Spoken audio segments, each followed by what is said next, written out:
આંતરરાષ્ટ્રીય મહિલા દિવસના ઉપલક્ષમાં વડોદરાની એસએસજી હોસ્પિટલના ફિઝિયોથેરાપી વિભાગ દ્વારા વિશેષ જનજાગૃતિ કાર્યક્રમનું આયોજન કરવામાં આવ્યું હતું।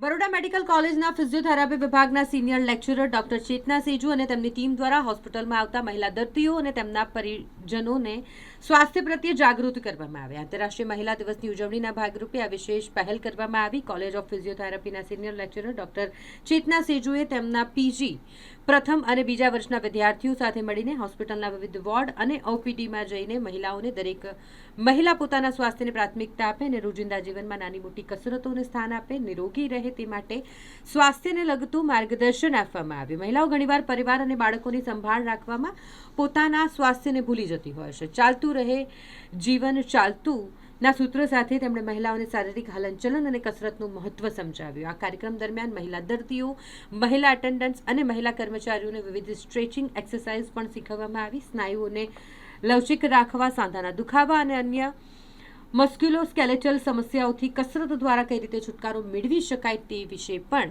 સમજણ આપવામાં આવી। સૌથી પહેલા આપણે શું મેસેજ આપ્યો? પહેલા તો બધા સગા બેઠા છે, કોઈ મધર સગા માટે છે, પણ સગા માટે તો સૌથી પહેલો મેસેજ છે આપણો કે પોતાના સ્વાસ્થ્ય માટે પોતે જાગૃત રહેવાનું, પોતાના સ્વાસ્થ્યનો ચાર્જ પોતે જ લેવાનો। આ આપણો પહેલો મેસેજ હતો। આપણે કીધું હતું ને કે ભાઈ ફેમિલીના હસબન્ડની દેખરેખ રાખીશું, બાળકોની દેખરેખ રાખીશું, સાસુ સસરાની રાખીશું, પણ આજથી આપણે શું કરીશું? આપણી દેખરેખ જાતે કરવાની, બરાબર? બીજું આપણે શું કીધું કે હંમેશા ચાલતા રહેવું, ચાલતાનું જીવન રહે ચાલતું, બરાબર? તો બીજું આપણે ચાલતા રહીશું, સાથે સાથે નાની મોટી કસરત કરીશું। કસરતના ઘણા બધા ફાયદા છે, તો નાની મોટી કસરત કરીને આપણે આપણા એ ફાયદાનો લાભ લઈશું, બરાબર? તો આજે આપણે હવે નાની મોટી કસરત તમને બતાવું છું કે બેઠા બેઠા રોજિંદા જીવનમાં બી આપણે ઘણી કસરત કરી શકીએ। એમાંની એક કસરત છે સ્ટ્રેચિંગ એક્સરસાઇઝ। તો એ સ્ટ્રેચિંગની કસરતો બતાવીએ છીએ, એ કઈ રીતે કરવાની એ હવે આપણે શીખવાડીએ છીએ, બરાબર?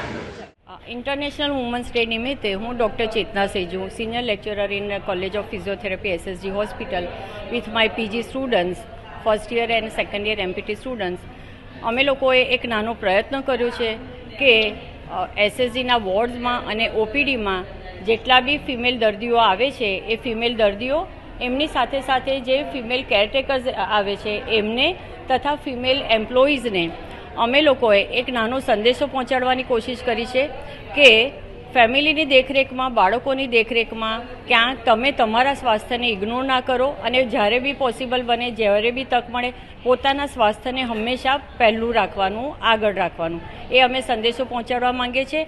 આની સાથે સાથે અમે ફિઝિયોથેરાપી ડિપાર્ટમેન્ટમાંથી છે, તો અમે લોકો એક સંદેશો પહોંચાડીએ છીએ સ્ત્રીઓને કે ચાલતાનું રહે જીવન ચાલતું, તો જેટલું બને મૂવમેન્ટ કરતા રહો અને સાથે સાથે કસરત કરતા રહો। તો આજે અમે એ લોકોને એમને આ પોતાના હેલ્થ માટે, પોતાના સ્વાસ્થ્ય માટે જાગૃતતા લાવવા માટેનો કોશિશ કરી, સાથે સાથે અમે સ્ટ્રેચિંગ એક્સરસાઇઝ બતાવી। તો એ સ્ટ્રેચિંગ એક્સરસાઇઝથી એ લોકો પોતાના સ્નાયુઓને કઈ રીતે ફ્લેક્સિબલ રાખી શકે, જોઈન્ટને કઈ રીતે મોબાઈલ રાખી શકે અને નાના મોટા જે પેઇન થાય છે, મસ્ક્યુલોસ્કેલેટલ પ્રોબ્લેમ્સ થાય છે, દુખાવા થાય છે, એને એ લોકો કઈ રીતે કસરતની મદદથી દૂર કરી શકે એનું અમે જ્ઞાન આપ્યું। ગઈકાલે વુમન્સ ડે હતો 8 માર્ચ। તો વુમન્સ ડેમાં અમે એસએસજી હોસ્પિટલના ગાયનેક વિભાગમાં ચેતના મેમના ગાઈડન્સ અંડર બધી જ ફિમેલ વુમન્સને એક્સરસાઇઝ શું છે, વુમન્સનો વિલ પાવર શું છે એ પ્રમોટ કરવા માટે એક નાનકડો એવો સેશન અમે ઓર્ગેનાઇઝ કર્યો હતો, જે ચેતના મેમની અંડર અમે ઓર્ગેનાઇઝ કરવામાં આવેલો હતો।